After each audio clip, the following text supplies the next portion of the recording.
Ce jour-là, Cyril rentrait chez lui sans se douter que sa vie allait basculer en un instant. Les rues de Douala vibraient comme toujours. Klaxons, motos, vendeurs ambulants. Une symphonie urbaine familière. À l'arrière de son gros 4x4 noir, il scrollait son téléphone, l'esprit ailleurs. Puis, au niveau d'un carrefour, la voiture ralentit à cause des nids de poules. Il leva les yeux, et son cœur manqua un battement. Sur le trottoir, une femme était assise au sol, serrant 2 enfants contre elle, fatiguée, sale, épuisée. L'un des garçons s'essuyait le visage du revers de la main. L'autre restait figé, le regard perdu dans le vide. Cyril sentit une douleur étrange lui traverser la poitrine. Il fronça les sourcils. Cette femme, elle lui disait quelque chose. Mais qui était-elle? Que faisait-elle là, dans cette détresse, le regard vide, 2 enfants accrochés à elle comme à leur dernier refuge? Alors, il se pencha un peu et hurla. « Arrête-toi ici !» dit-il au chauffeur. La voiture se gara plus loin. Cyril descendit sans attendre. Il marcha lentement vers la femme. Son cœur battait fort. Arrivé devant elle, il hésita. Il la regarda de près. Il n'avait plus de doute. « Mireille ?» murmura-t-il. La femme leva lentement la tête. Son visage était triste. Ses yeux étaient fatigués. Quand elle le vit, elle sursauta. « Cyril ?» dit-elle d'une voix faible. Il ne savait pas quoi dire. Pendant quelques secondes, ils se regardèrent en silence.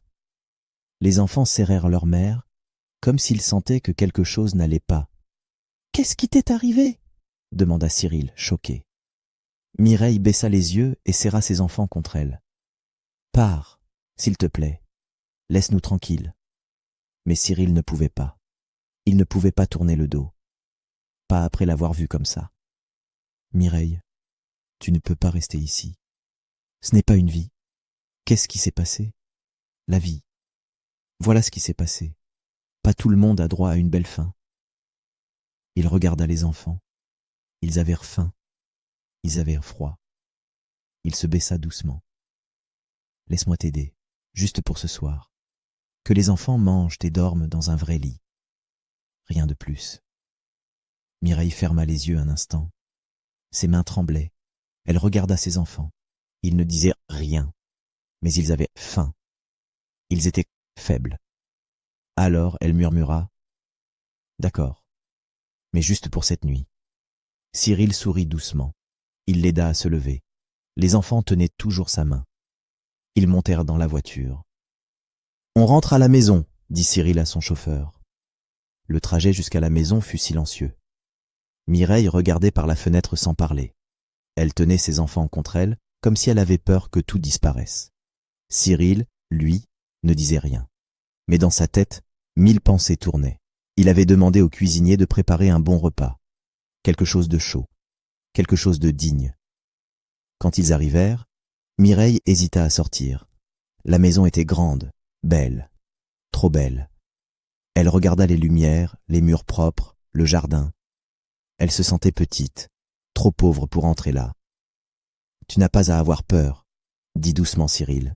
« Ici, vous êtes en sécurité. » Une fois à l'intérieur, les jumeaux regardaient partout, impressionnés. Leurs yeux brillaient. Ils posaient les mains sur les coussins, touchaient les rideaux, riaient doucement.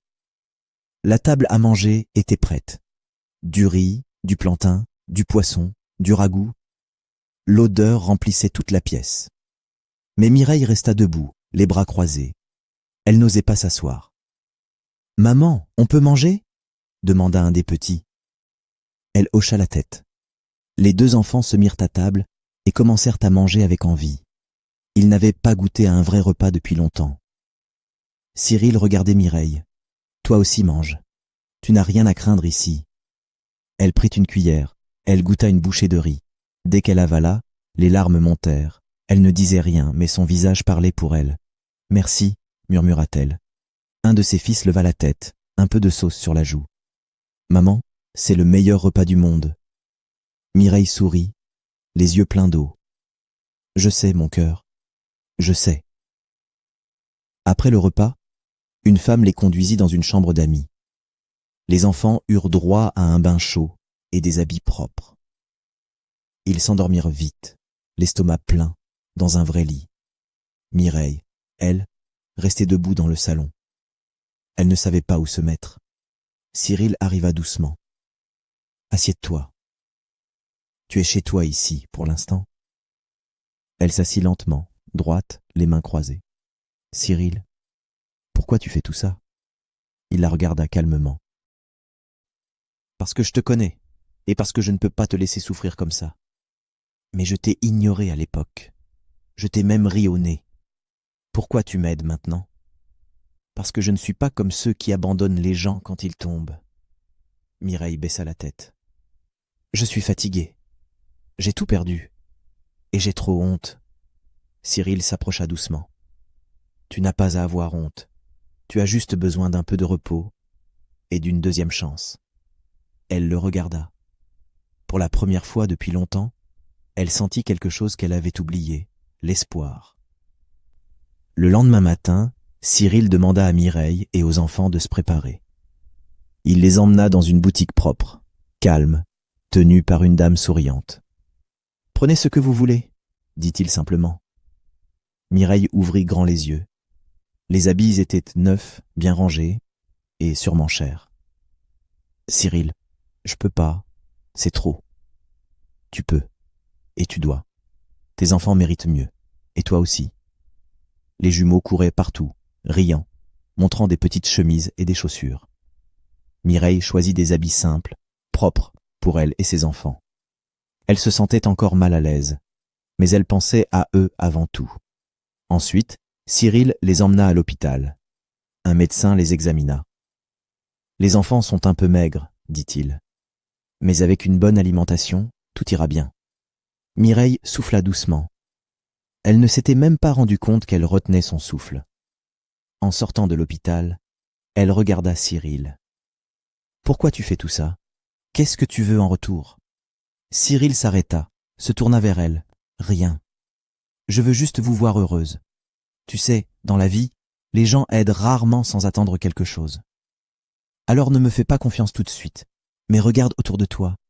Regarde tes enfants, regarde ton cœur, tu verras bien. » Mireille ne répondit pas. Mais au fond d'elle, elle sentait que cet homme n'était pas comme les autres. 2 jours plus tard, Cyril appela Mireille dans son bureau. « Je veux te proposer un travail, » dit-il calmement. « Un travail ?» répondit-elle surprise. « Oui, dans mon entreprise. Tu commenceras avec des petites tâches simples. Tu vas apprendre doucement. » Mireille hésita. « Mais je n'ai jamais travaillé dans un bureau. Je ne connais rien. Et si je me trompe ? Tout le monde fait des erreurs. Moi aussi, j'ai appris petit à petit. Tu es intelligente, Mireille. Tu as juste besoin d'une nouvelle chance. » Elle resta silencieuse un moment. « Et si les autres me jugent ? S'ils se moquent de moi ? Alors c'est moi qu'ils auront à affronter. Mais ce n'est pas eux qui décident de ta valeur, c'est toi. » Mireille prit une grande inspiration. Elle pensa à ses enfants. Ils avaient besoin d'une maman forte. « D'accord, je vais essayer. » Le lendemain, elle commença son premier jour de travail. Elle se sentait perdue, nerveuse. Les autres employés étaient bien habillés, confiants, rapides. Elle faisait encore des erreurs. Mais chaque jour, elle posait des questions. Elle apprenait. Elle avançait. Un après-midi, un client arriva fâché. Mireille l'écouta calmement, prit des notes et lui promit qu'elle allait résoudre le problème. Le client repartit, rassuré. Cyril, qui avait tout vu, s'approcha avec un sourire. « Tu as bien géré. Je suis fier de toi. » Pour la première fois, Mireille sourit sans peur. Peut-être que je suis en train de comprendre. Pendant ce temps, les jumeaux étaient plus heureux que jamais. Ils mangeaient bien, dormaient bien, jouaient librement. Ils couraient partout dans la maison, appelaient Cyril, tonton Cyril, et montaient sur ses genoux comme si c'était naturel. Un soir, alors que Cyril lisait un journal, l'un des enfants s'assit près de lui. « Tonton Cyril, on va rester ici pour toujours ?» Cyril lui sourit. « Aussi longtemps que ta maman le voudra. » L'autre garçon arriva en courant. Maman est heureuse ici. Elle ne pleure plus la nuit. Cyril sentit son cœur se serrer. Il posa sa main sur leur tête. Alors c'est ce qui compte. Depuis la porte, Mireille regardait la scène. Une main sur la poitrine, elle sentait un calme nouveau, quelque chose qu'elle n'avait pas ressenti depuis longtemps, la paix. Un soir, dans un bar animé du quartier, un homme buvait seul. C'était Jules, le père des jumeaux. Il écoutait les conversations autour de lui, quand un autre client dit à voix basse « Tu te souviens de Mireille, celle avec les jumeaux ? Elle vit maintenant dans la maison d'un homme riche. Il s'occupe d'elle et des enfants. On dit même qu'il va les adopter. » Jules posa lentement son verre. Ses mains tremblaient. « Quoi ? Il va adopter mes enfants ?» Le cœur rempli de colère, il se leva brusquement et sortit. Après avoir posé quelques questions ici et là, il trouva l'adresse de l'entreprise de Cyril. Le lendemain matin, sans rendez-vous, il entra brusquement dans les locaux de l'entreprise. « Je veux voir Cyril !» cria-t-il. La secrétaire tenta de l'arrêter pour le calmer, mais il parlait tellement fort que c'était gênant. Elle appela Cyril de suite. Cyril arriva en toute urgence, surpris. « Qui êtes-vous ? » ?»« Je suis Jules, le père des enfants de Mireille. Je veux les voir. » Cyril resta silencieux un moment, puis leva lentement les yeux et le fixa.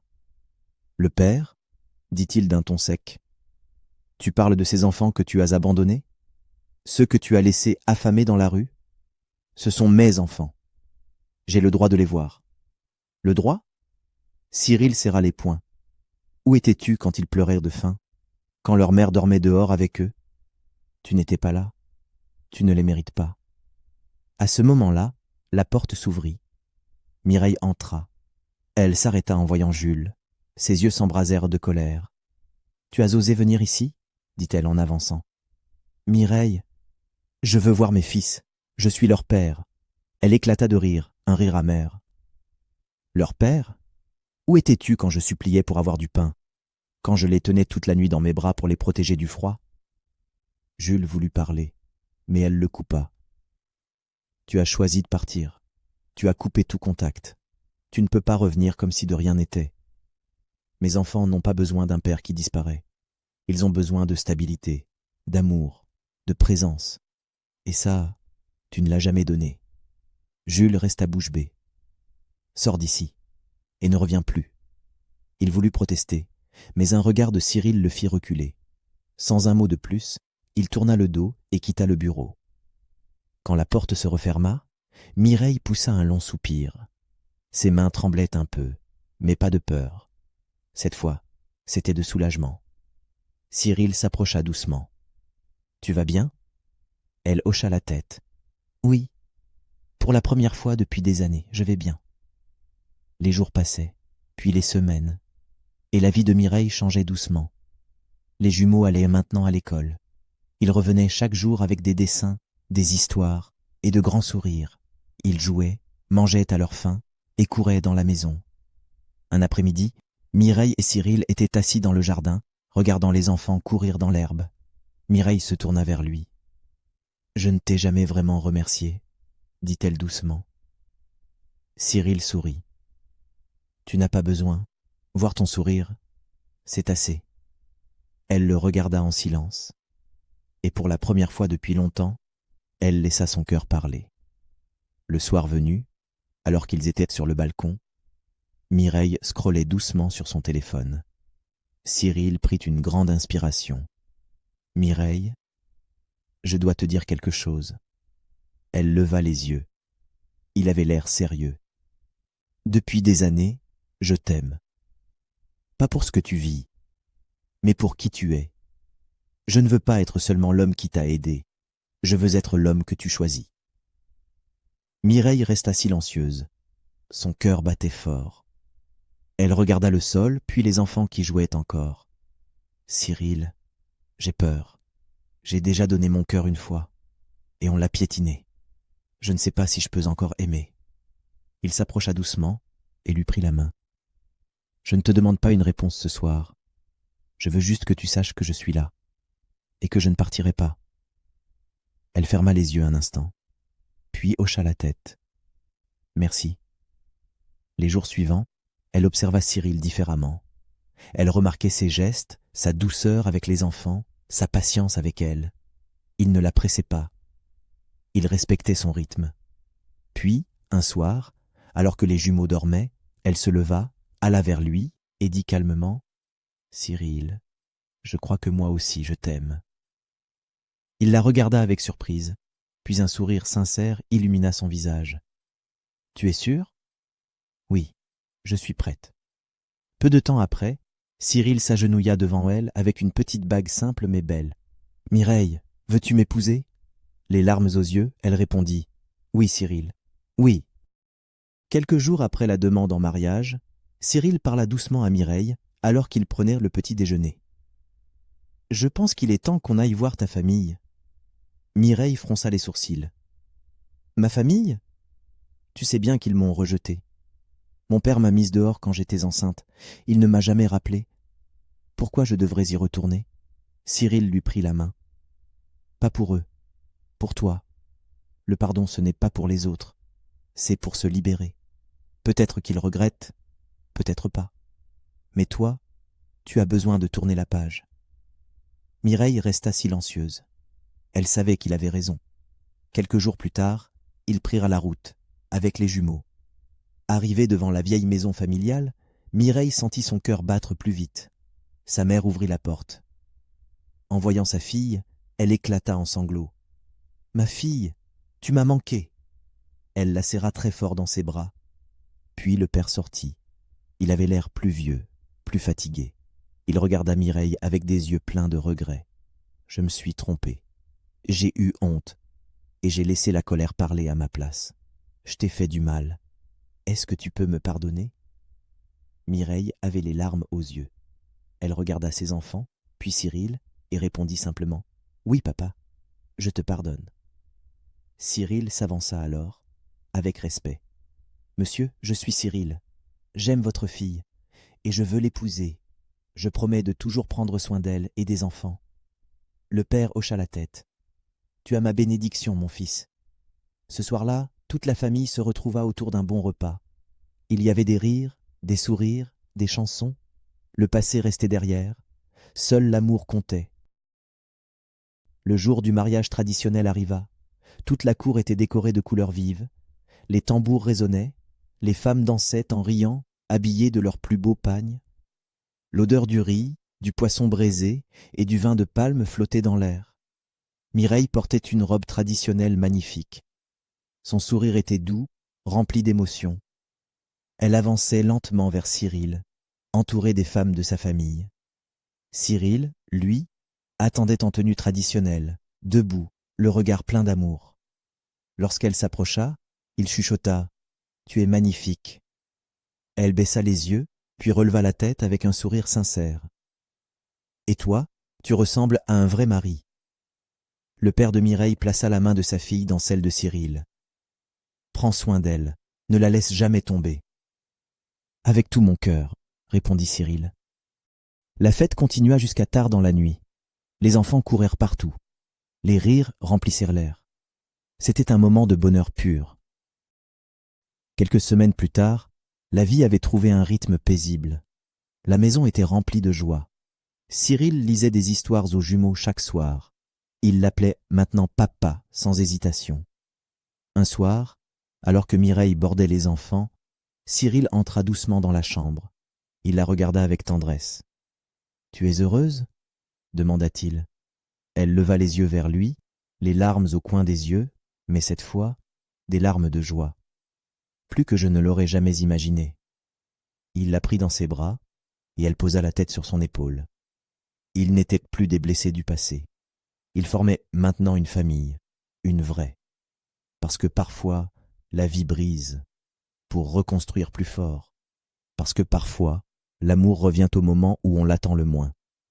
Et parce que parfois, le bonheur naît d'un simple acte de bonté. Et toi, que penses-tu de cette histoire? As-tu déjà croisé quelqu'un qui a changé ta vie sans même le savoir? Ton témoignage pourrait inspirer d'autres. Raconte-nous en commentaire. Si cette histoire t'a touché, laisse un like. Partage-la avec quelqu'un qui a juste besoin de croire que tout peut encore changer. Et surtout, abonne-toi à HD Story pour ne pas rater nos prochaines histoires humaines et inspirantes. Merci pour ton précieux soutien. Cette semaine, offre un sourire, même tout petit. Et surtout, prends soin de toi. On se retrouve très bientôt pour une nouvelle histoire qui touche l'âme et réchauffe le cœur.